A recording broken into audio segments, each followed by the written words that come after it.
everybody, it's your girl Claudia Jordan. Welcome to Cocktails with the Queens. I am back with my girls, Vivica A. Fox, Selena Johnson, and Lisa Ray to dish about everything trending on social media and in the news. And later on in the show, we are catching up with the host of Fox Soul's newest show, Inside the Black Box, with Joe Morton and Tracy Moore. Ladies, what's poppin'? Happy Monday. Good to see y'all. Hey. Hello, Hey, you all. Monday. How are you? Hey, girls, hey. Everybody looks so pretty. Y'all look nice and vibrant. I look wintry. No, 'cause I'm still in Chicago. It's cold, drab, dry. I'm ashy and light earth. I feel you, girl. We've been living in a cloud in California, kind of like for the last week anyway. It's been raining more than we done got in 20 years. Wow. God. Yeah. And I just got back from Atlanta. Selena, Atlanta's pretty cold too right now. It's very cold, and I'm just happy that sometimes the sun comes out, but I am so sick of this weather like this, child. It is so depressing. And today's supposed to be to let them tell it, let Mother Nature tell it. It's supposed to be the first day of spring. True. Right. Well, no. And can I send a special shout out to my sister Shuggy? Happy birthday, Sugar Bear. Very Happy nice. birthday, Shuggy. Well, y'all can meet me I think I'm gonna go to Miami tomorrow. I need a suntan. Y'all wanna come meet me?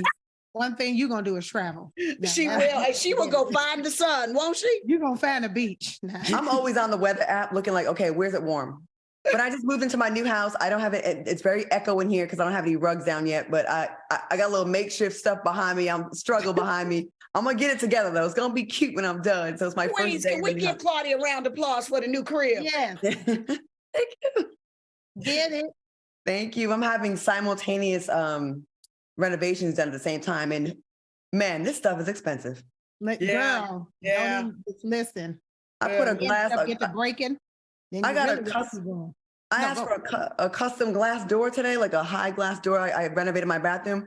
A glass shower door, $3,800 for Oh, one. yeah. Yeah, for one. Claudia. For one. Just I go. I only want one, not five. Just the one. He was Girl, like, it is a fold. And Yeah. then don't get to later on as you progress, and then this broke down, and then this, and then you Mhm. got to repair this because the house wasn't built up from the ground. So stuff is Mhm. just gonna need to be upgraded and updated all the time. So it is. I'm trying to definitely a do fold. I'm trying to do everything at once so I could just chill for the summer. All Can I right. tell you Mhm. that is the one thing about me? I try to move into a new house because I want everything to be under warranty for at least Facts. 5 years or so. Like, Okay. nope, I need a brand new. Don't be coming here talking about I got to repair nothing. I paid the extra money for a warranty, so I'm good. Because Good, I'm not okay, fixing yeah. nothing. Okay. All right, ladies. Anybody sipping on? I don't have anything in this house. What y'all sipping on tonight? Oh, well, I've got my usual Pinot Noir in a Baccarat goblet. Very nice. You And I match. think it's only proper for me to have something warm, cold, and cozy since I'm cold, drab, and dry. So I have. Yeah. Never dry, Lisa Ray. I don't I expect know. you to. Yeah. Okay.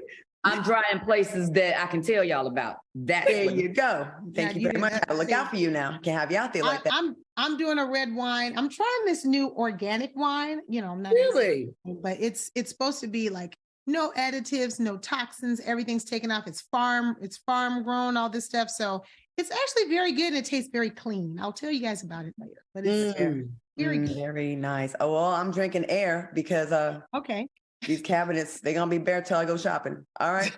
And my liquor is in one of these suitcases. I don't know which one. So we gonna just Or I thought it was in your purse. No? I don't have any more of them Okay. little bottles. I need one of them little Hennessy. Yeah, Airplane. get a flask. Yeah. A flask. Yeah. Oh, I know a flask would have been cute tonight. Man, I'm gonna have them by the next show. I know that's right. All right, ladies, we have a lot to talk about, so let's get into it. Now, Tamar Braxton revealed on a recent episode of Watch What Happens Live with Annie Cohen that Kenny Burruss and Todd were the couple that allegedly tried to fight her. Tamar tweeted, "Before y'all start, I left the situation alone, but the fact is Kandi and Todd wanted to fight me, period," with the T at the end. There was witnesses, and Junior came to the next show to check Todd, and she nor he won't address it. Because how do you defend that? The facts are the facts, though. I'm off it. Now, Kandi seemingly responded to Tamar with a clip about being the victim, followed by a face with a rolling eyes emoji.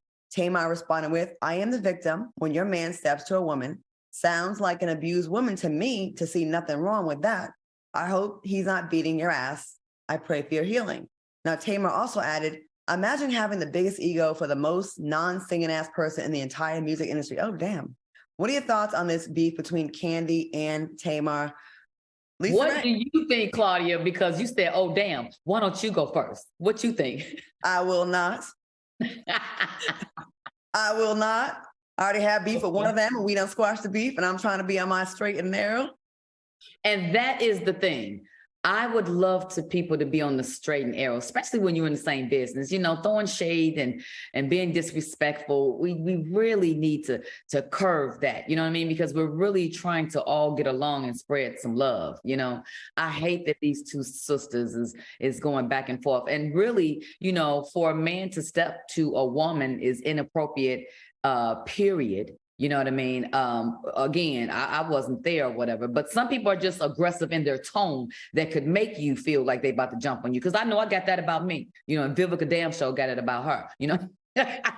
You too aggressive? Who would have thought it? Right. So I can understand when people think you about to, you know, do something, but you're like, no, that ain't what I meant, because you would absolutely know if I was going to jump on over you. Right now I'm being real cool. You know what I mean? So fix your face, Bill, fix your face.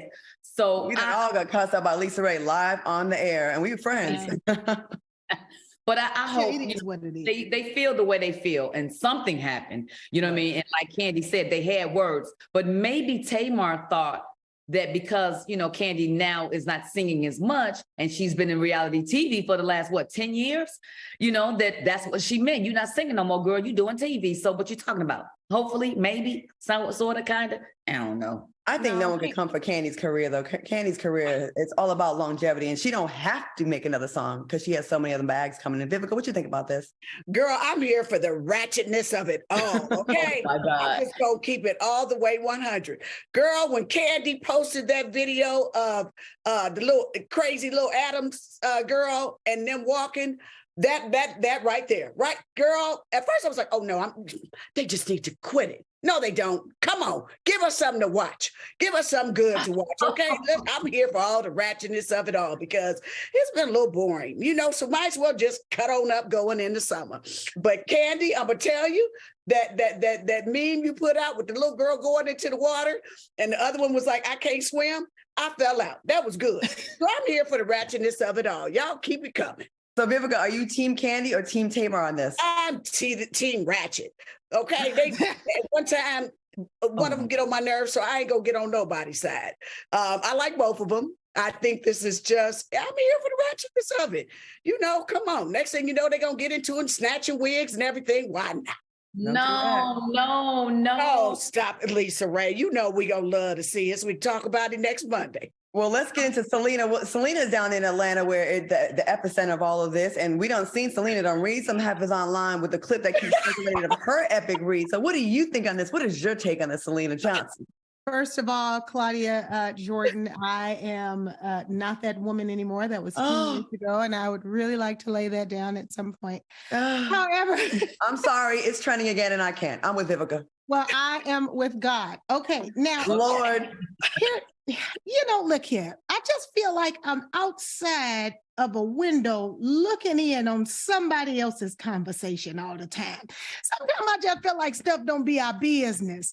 And then I just be looking, I be listening, like we be involuntarily thrown in folks' business, and then we are forced to talk about it. Well, it ain't our fault. We do got it, it is y'all in the news. It's what y'all had did. But I don't know. For me, the SWV Escape show is on. And, it'd be so much little stuff that be going on that could, help to increase the ratings. And, last week it was Latasha Scott drama. And so Kandi is very much still performing and singing. Escape is touring all over everywhere, Exactly. And Tamar's doing her thing. She just got picked up on Dish Nation. So they're both working. They're both Black women and they're both working. I just wish that sometime we didn't have to be in their business. That's all I'm saying. But it does make for good in terms of, I got to go with Vivica on this one. It does make for good in terms of the reality show that is on Bravo, because that's where Tamar, she really said it on What's Happening Live. She was on What's Happening Live. Watch What Happens Live. That's where she said it. So it's all very Bravo. It's giving all very Bravo. So maybe it's kind of, for all we know, these girls could be friends, honey, and just creating entertainment. Selena, I used to be like, y'all stop it. Have good behavior. This is our new generation's soap operas, that we can just thoroughly be entertained. Because I'm going to tell you, they be coming up with some jokes. And they be having jokes. I don't think they're going to fight. So I don't what think I hope more than anything else is that this is for entertainment. Correct. And, and that it doesn't get any serious, that nobody fights and does craziness of that all. But little cat fight is good for the entertainment. I know Tamar is down with the children, huh? So she gonna give you a good read every now and then. I'll be looking forward to them. They're gonna have some taglines now. They're gonna have some taglines. I'm gonna just say this before we move on. There's no way we can stay out of anyone's business, because for 3 years we've been in everybody's business every Monday. So I just have to say that we would look like some hypocrites if we did that. Selena, we can't do that. We would have no checks, and I need to renovate this house. So I didn't say don't be in there. I said this. I said we are forced to be down to people business. We sure will. We can do about it. But I personally, just Selena as a person, just sometimes wish I wasn't down to people business so much, because I just be feeling like, oh, that ain't my business. But then I still got to talk about it. It's our business. Yep. Yeah. Okay. It still ain't my business. Selena, I know exactly what you mean.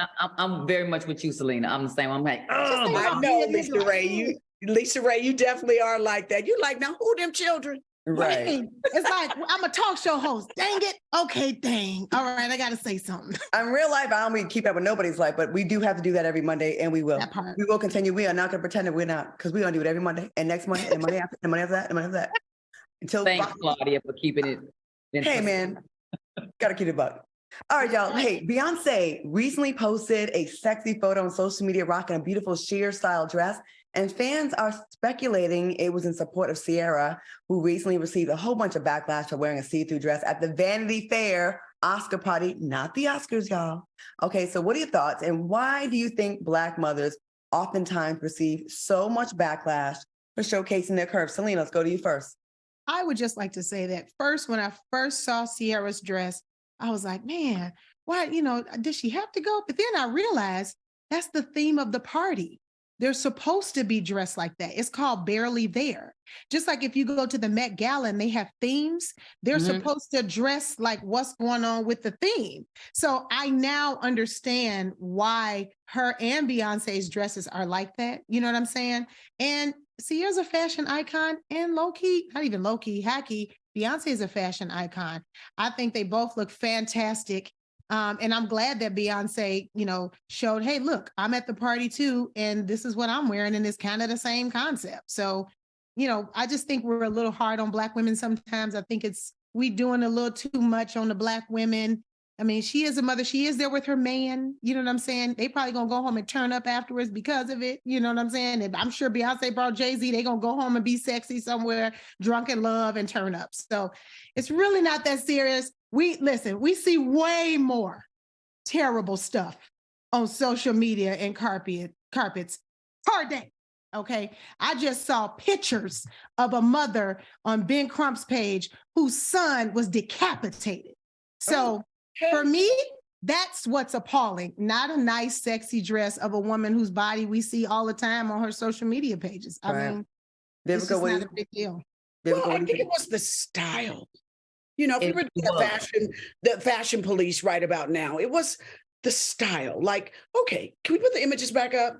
Beyonce's dress, like you had to, there was a little bit of mystery left there. Like you had to look really close to go, oh, it's sheer. Oh, okay. Oh, I love the gold tassel nipple covers. The corset belt was just incredible. It was very fashion forward. The sunglasses, which has become her statement. It was, to me, fashionable. I love how she took her hair, kind of put it over her boobs. It's not what you wear, it's how you wear it. Exactly. So I get the theme of that. It was sheer. Ciara, beautiful girl, fantastic body. It was just shocking. I don't think people knew the theme. So that is why, let's give the audience a little bit of credit that they didn't know that the theme was barely there. You can still be barely there, but just maybe not as shocking and as so risque. I think that was the reaction that everyone had. They didn't know the theme, and it was a lot. But like I said, beautiful girl, beautiful body.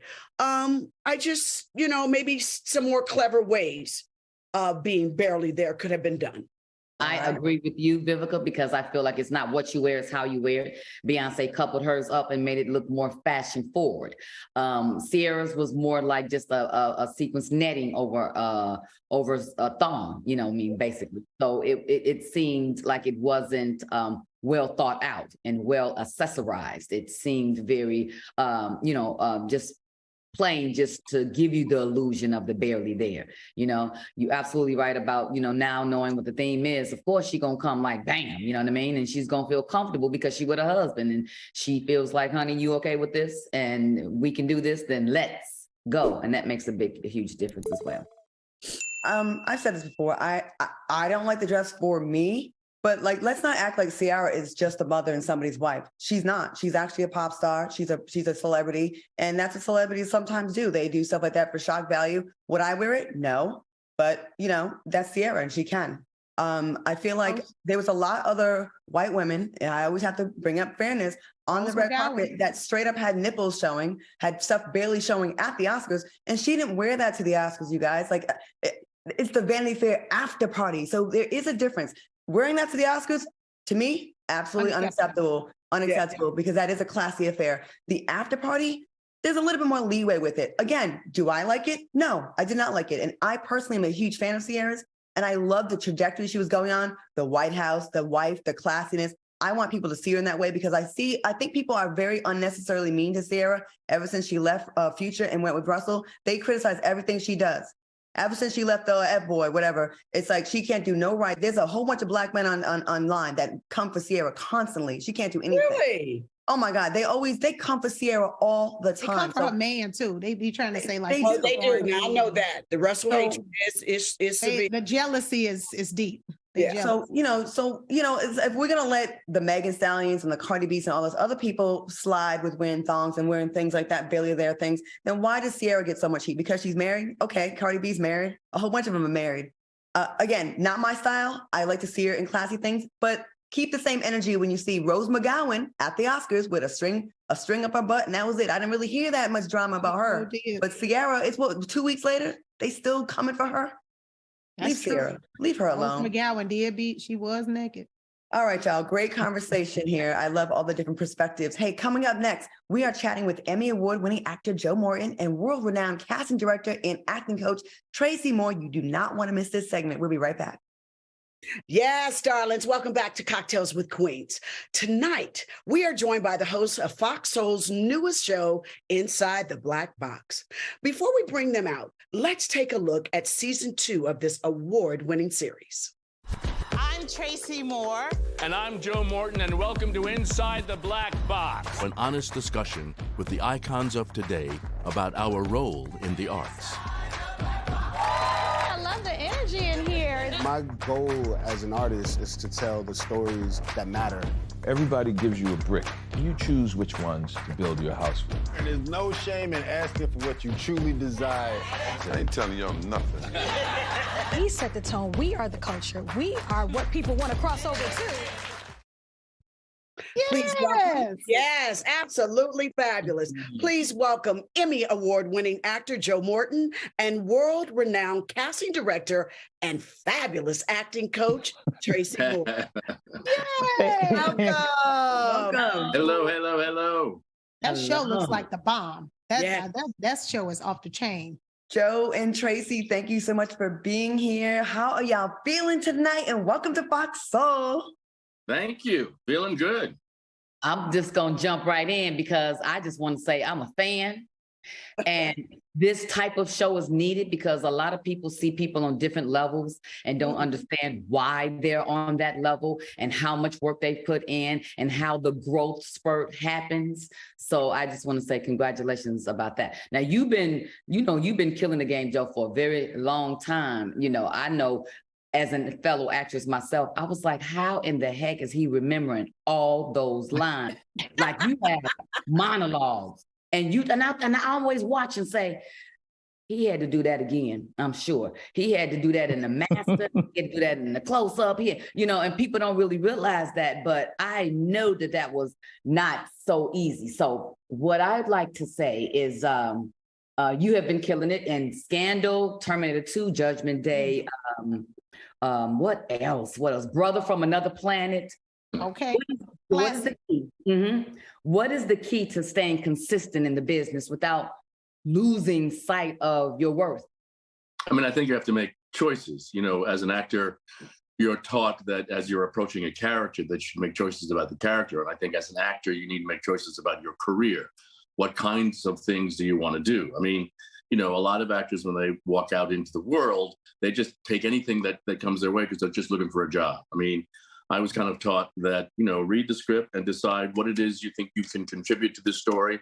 And if it's a story that you don't want to tell, then don't do it. And I think that's what keeps actors alive, is making choices that actually produce a path. Wow.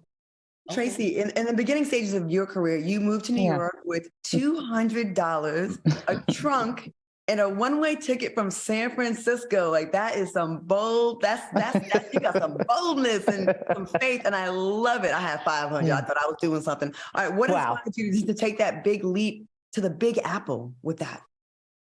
Well, at a very young age, I think when I was 6 years old, I think now looking back, I defined my life. I said, I want to move to New York. I want 4 seasons. I grew up in earthquakes. And so I wanted, winter, spring, and fog. I grew up in fog.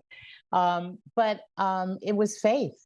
I have to honestly say it was faith, because I wasn't fearful of coming to New York until someone brought it to my attention. So on the plane, I kept just reciting my mantra, I can do all things through Christ who strengthens me. And then it wasn't until I moved to Harlem in 1983 that, people would say, aren't you scared? They rob people in New York. And I was like, well, I don't wear jewelry. I don't have any diamonds, so I think I'm good. I just believed in my dream, and I didn't see no, and I didn't see impossible. I'm an Aries. I just reacted. Me too. What's your birthday? March 30th. Happy birthday. Well, it's 10 days. Yes. Aries lady. Okay. Yes. Queen. Thank you. Tracy, because of this leap of faith, your eye of talent has helped launch the careers of actors such as Mike Epps, Kerry Washington, Dave Chappelle, Notori Naughton, and so many more. How does it feel to have played such a pivotal role in the evolution of these superstars? Well, I feel what's pivotal for me is the fact that I knew their names before anyone else did. And I always say to actors, you just need one person to believe in you. And I also believed in them. And so, I love when Malik Yopis, he came to my class one time and he said, I woke up one morning and everybody knew my name. And so that's sort of like, and God rest his soul, Charlie Murphy was one of my clients. And Charlie said too, he was like, Tracy, I live for the day where people say my name, Charlie Murphy, right? And so I think that just instinctually, I wasn't taught to be a casting director. I think instinctually, I just believe that, it's undeniable when it's talent. It's undeniable. It takes your breath away. Your hair stands up, And so I think that's what really carried me, was my faith and my belief in these talented people, auditioning. One thing I can say is that when we call you more than once as a casting director, we're looking to employ you. We want you to get a job. And the other thing is we have casting director friends, so we talk about you. And that's how your name circulates. So very early in my career, I talked about Mike Epps when I saw him in this Boston Comedy Club in New York City, and so as a community with other casting directors, we supported, their careers and sort of just, passed them along, like just hoping somebody would cast them and, they would get a jump start. That's why I always tell actors, like when you show up, do a great job, because even though you may not get that job, they will remember you and refer you for something else. Now let's switch gears for a second. You two are creating a safe place for Black actors on your new show, Inside the Black Box. Why is this show important for our culture to see? Well, history is important to any culture, because if you know where you have been and where you're trying to go, it's an easier sort of path to get there. And so that's kind of what we're doing with this show. Is on one level, the guests that come on the show are not talking about their latest project or their latest book or their latest TV show or movie. What they're talking about is actually what their careers were like as artists of color coming up through the ranks, because our sort of journey is very different than our white counterparts. And so that's history. That's history right there. That says, this is what I went through. And a lot of actors who are sitting in the audience are now shaking their heads thinking, oh, well, he went through or she went through the same sort of thing that I did, which means we all go through similar things, not the same thing. Everybody's story is different. But to understand you're not alone, I think is really important. And I also think, too, that we talk among ourselves. Culturally, we talk in the barbershop or we talk in the beauty salon. And so we know the challenges and the obstacles and hurdles in this entertainment business. We live it. We wanted to expand that conversation and bring awareness to that conversation so that we can focus on solutions, get workable budgets, have people in green light positions, and more of our voices telling our stories. And so and then also I say to Joe, we're incubating new talent. So we're giving them a platform to perform and be seen as well. I mean, Vivica, you were on Soul Train at some point, as I believe. And we want to do sort of the same sort of thing. So on Soul Train, what was great about that was you kind of got to know some of the dancers and you expected to see them. You wanted to see them again and again. And that's kind of what we're doing with some of the actors on our show, the folks who are in the audience who are doing the improvs, who are doing the exercises that we put out for them, is they are in this case our dancers, as you were on Soul Train. Joe, I gotta ask you, how was Vivica's dancing? And do you have any footage of this? I need the footage for the show, please.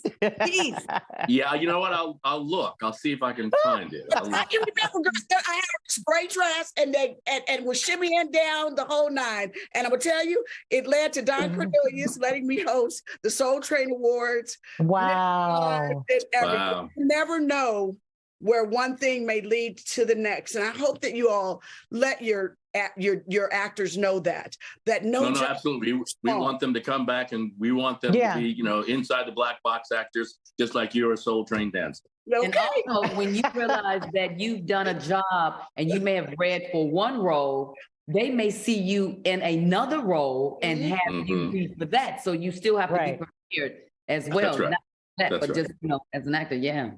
And I actually had an experience with Lisa Ray because I cast the Source Award show that you co-host with Tretch back in the day. Okay. That's and I was so nervous, but that nervous energy is what actually helped me, because you do have to rise to the occasion and say, well, you know what, they picked me, and they picked me for a reason. So you have to go off of that right. Because you were already cast. Yeah. See, this whole thing right here that's going on with Vivica Lisa, listen, this is a whole episode right here. We can just take this and just throw it down to the episode. But just switching gears a little bit, I mean, because this is if you are an aspiring actor, this right here is so much meat. I mean, with just all the amazing people. But Joanne Tracy, in a recent interview with Variety, actor Jaman Hansu, so I always get his name sometime, but he was talking about how he's still struggling and trying to make $1. And I'm like, the Amistad man, this terrible.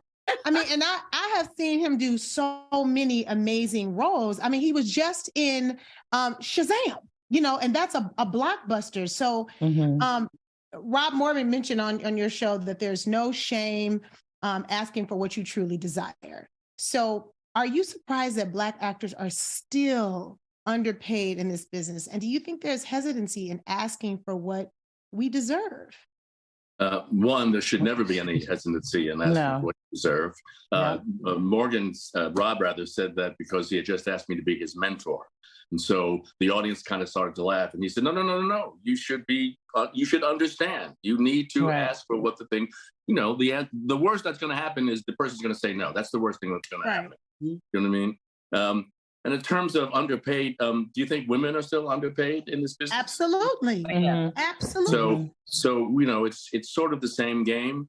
The thing I keep saying on the show and with actors is that, if you're a white man and you own a movie studio and you want to do a movie, the movie's going to be about and around and with the kinds of people that you know.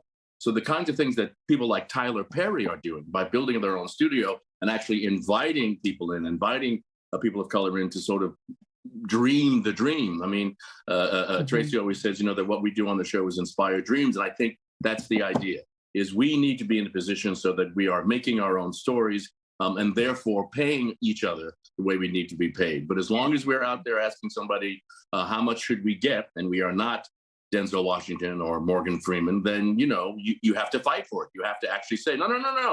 This is what I'm worth. This is how it goes. And if you don't, then, it's your own fault. So, and I think you do it unapologetically too.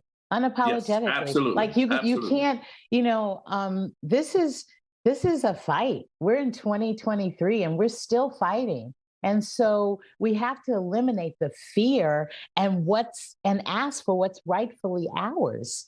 And so I feel like there's a part of Joe and I that, we arm ourselves, when we go out, and it's not, being protective of the audience or anyone, in that environment. It's just knowing that you need stamina to be on this fight, that it's not, these shows are moving, I believe, in the direction of change, because we have to have the awareness, then the conversation. And so I feel like that's the part that Joe and I are doing with the show. Well, to instruct actors that includes your agent, right? That agent works for you, not the other way around.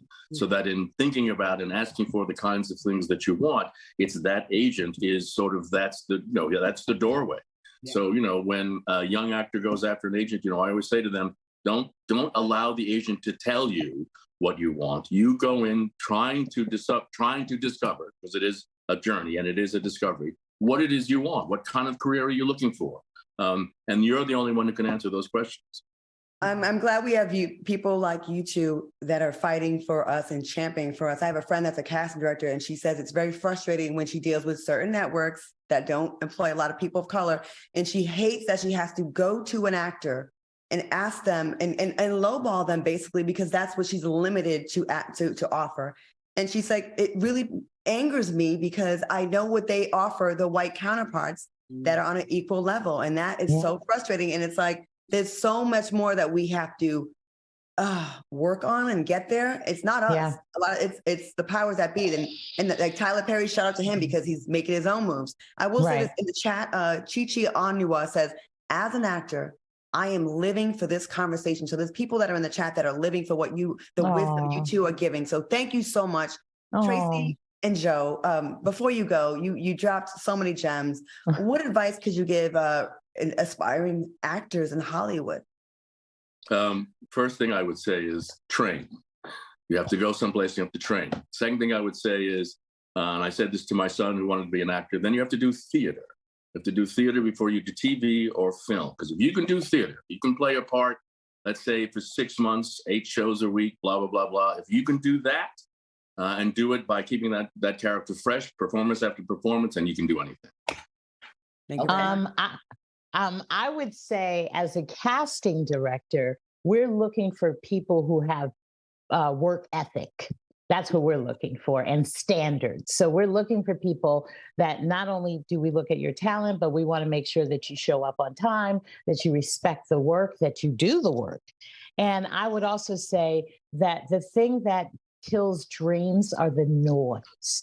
And the noise could be our family and our closest friends. And we have to blow sprinkle dust and bless them and then just stay focused on your dream, because it took 18 years to get here.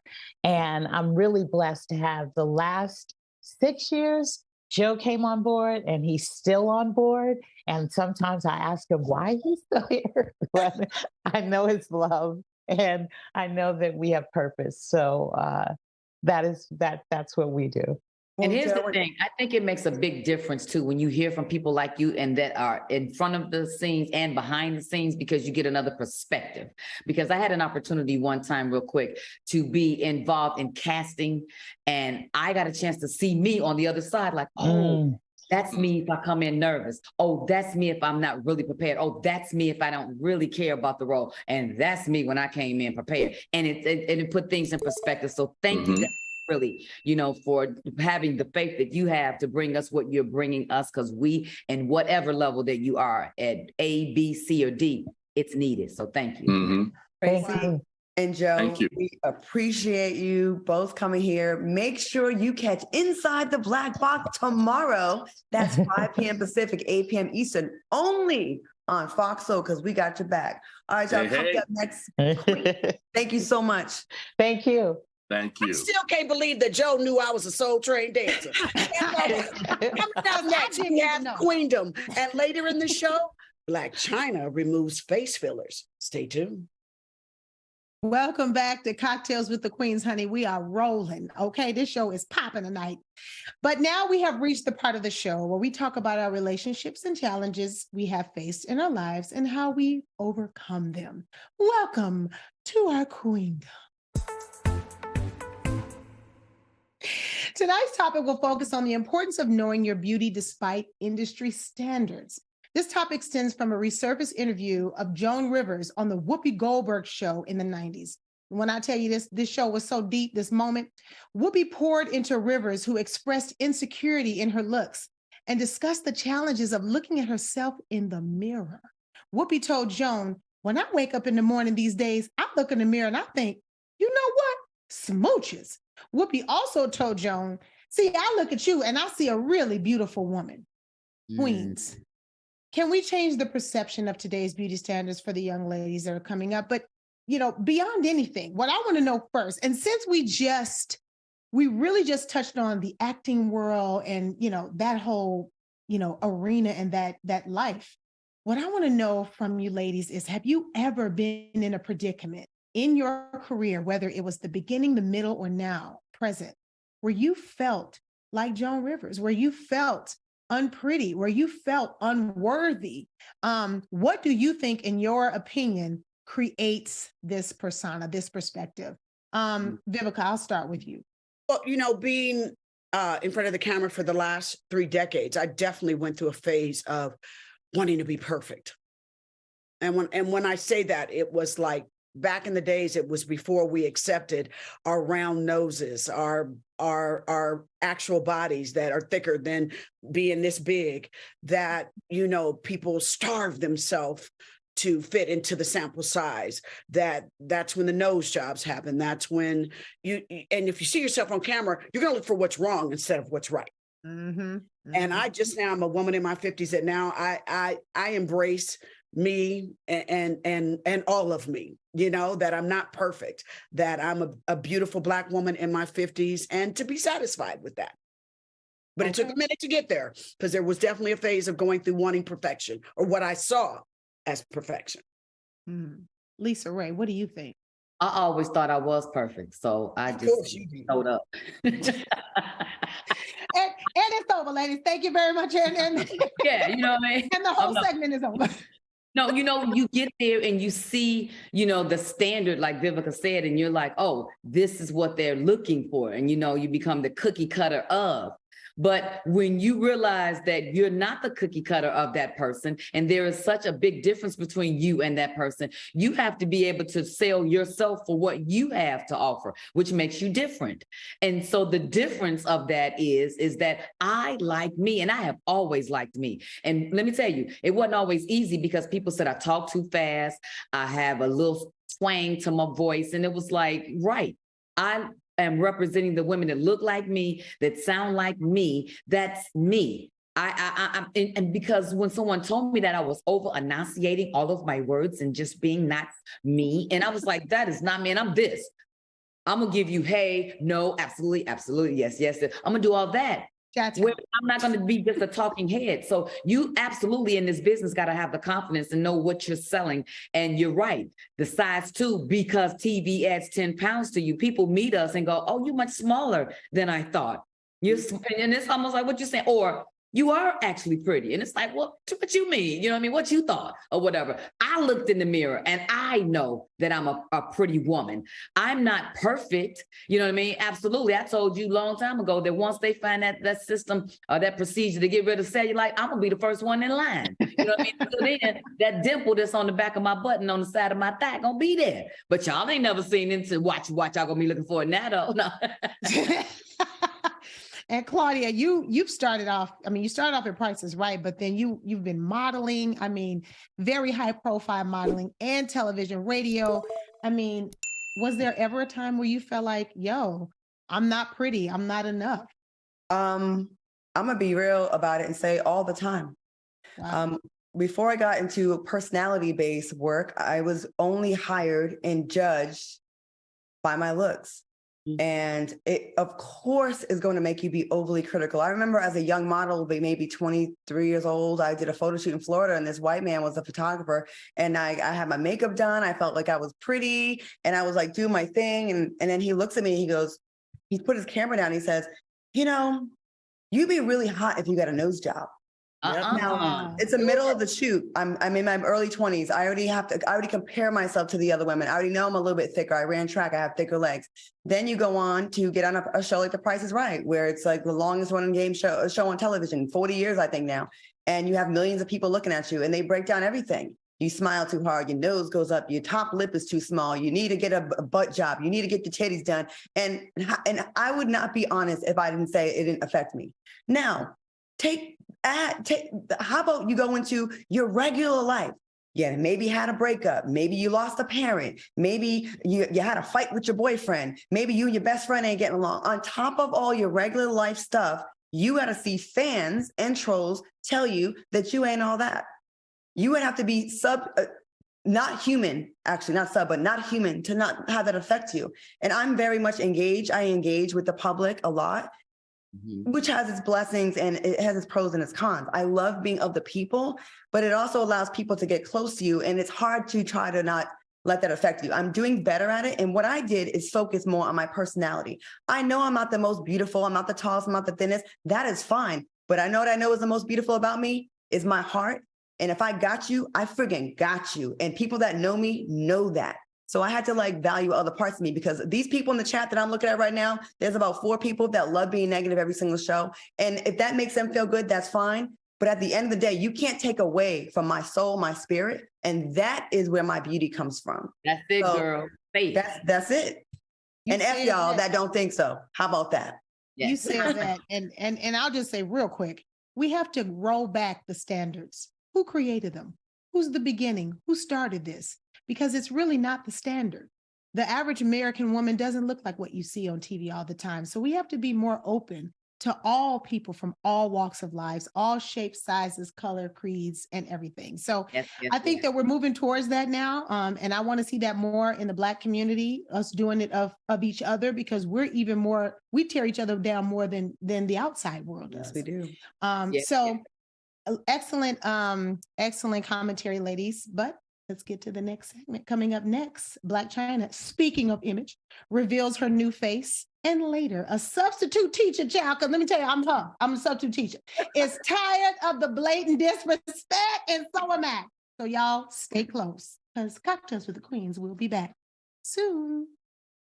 What an amazing Queendom segment there, and the chat is going wild. They are loving the points that we all made. So well done, Selena. It was a great segment. Okay, welcome back. Now, in celebrating phenomenal women during Women's History Month, I like to take the time to acknowledge Blac Chyna, who recently stepped out for the first time since revealing she had her facial fillers dissolved and her breasts and butt reduced. Ladies, how do you feel about this transformation for Blac Chyna? Let's go to you first, Lisa Ray. Right, because I'm like this. Right. I'm like, because I did not know that you could reverse it. You know, yeah, I didn't know that. So I might be thinking about this then. No, just,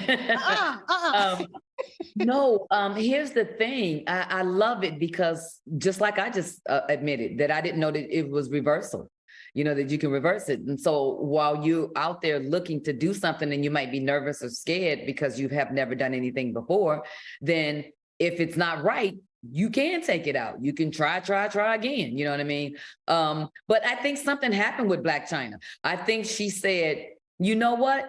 I am enough and I don't need all of this. Let me remember who I was and what I had and what I was selling before because I felt good about it then. Something happened in the middle. So I say bravo to her for, you know, going back to, you know, reverse everything and say, let me be back natural and let's see how she looks now because I don't believe that she's an ugly woman.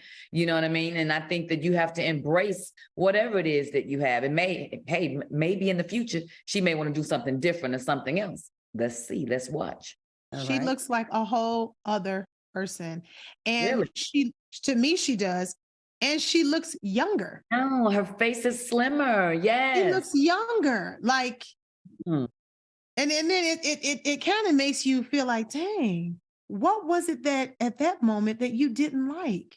Well, she must want those cheekbones. You know, those cheekbones is in now. Like, she still has high cheekbones. You know, she looks gorgeous. She looks younger. She's a huge social media star. And like I said earlier, she's probably reading the comments and it probably got to her. You know, like, and you start tweaking. What else can I fix? How else can I be perfect? So you stop coming for me. That's what I think is happening with her. And she finally was like, I don't need none of this. I done made $240 million on OnlyFans. I'm popping. I don't have to do none of this no more. Okay. Let me go ahead and dissolve these fillers and you're going to get my real face. And I think she looks way prettier and fresh face. Vivica, what do you think about this? It's a refreshing change for her. I honestly think too, her babies are growing up. And like you said, she's like, I've made plenty of money. I want to be a mom. I want to hang out with my kids and not walk around looking like some damn freak show. And I commend her for that. And Blac Chyna, I've worked with her. I've known her for many years. Sweet girl. We all go through different phases and chapters in life where we see beauty in different forms. So I'm glad she finally looks in the mirror and likes her. Yes. And I wish her mother would leave her alone and stop criticizing every move. I see why Blac Chyna made some of the moves she did, because look, she didn't have a chance with that mother. And she could be mad. Tokyo, you can be mad at me if you want to, because I do not like the way you talk about your daughter. Even when she's trying to do good, you have negative things to say about her. And she's trying to be a better person. Like, let someone grow and stop. Like, she's like shooting down the road. You only did it because of this. Who cares? I think this is going to make a lot of her followers also follow in those footsteps and knowing that they are enough as is. And I think that's a beautiful thing. That's a beautiful thing. I commend her for not clapping back at her mother, because that must be ugly. And she's just showing her growth to not clap back and make that even more uglier than what it is. It's still her mama. It's still her mama, and you only get one. Yeah. And I agree with what you're saying, Claudia, too. You know, I just feel like, you know, it was a trend, you know, these BBLs and all this other foolishness. These are just trends, and trends, they do change. Yes. They change. And so that's not popping no more. I mean, K. Michelle got hers out too. You know, it's not popping no more. Well, great discussion. Hey, ladies, coming up next, a substitute teacher is putting her piece first and not choosing violence, and her students are being chosen last. Stick around. We'll be right back. All right, y'all, we got a couple minutes left. Let's try to squeeze in this story. A video of a distressed substitute teacher quitting class is making its rounds on social media. Take a look. And people are laughing.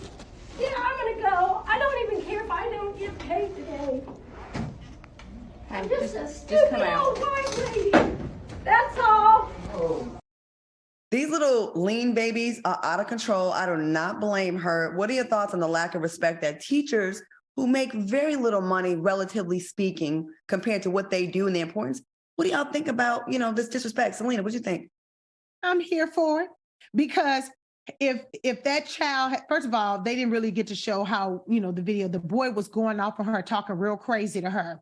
and she started packing up her stuff and leaving. My thing is, had that boy walked up on her, got up in her face and took it a step further, then she as the adult would have been penalized for smacking the hell out of him in that classroom. Because I know had that been me, you wouldn't have been able to hold me back walking up on me in a classroom. So she did the right thing. She packed up her little stuff. She told them, I know it, I got it. I'm a stupid little old white lady, but you're gonna have this little conversation in here by yourself.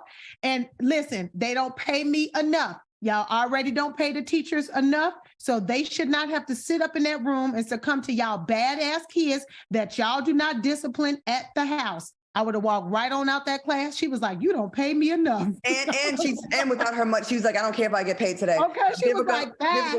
She was like, I don't care. Vivica, what do you think? We have one. Let's take this to home training.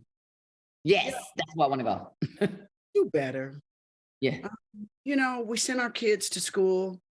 It's got to start there. Correct. And it's not enough money you can pay a teacher. Do not disrespect the teachers and hold them accountable for the disrespect. Lisa Ray? Same thing. It's not enough money that you can pay them, really. Them trying to strike in LA to get more money, that's not the answer. It's home training. Stop your kids from doing what they're doing. They're disrespectful. Raise your kids. And parents, stop trying to be friends with your kids. They need some whooping so they don't go to school acting like they're acting a damn fool. Because this is Anyways, special thanks to Joe Morton and Tracy Moore for hanging out with us and dropping those gems. And thanks for watching us on YouTube. We love y'all. Stay tuned for Brutally Honest with Jasmine Brandt. And make sure you catch Inside the Black Box tomorrow, 5 p.m. Pacific, 8 p.m. Eastern, only on Fox Soul, your favorite network. Bye. Yes, guys. We love you. See you next Monday.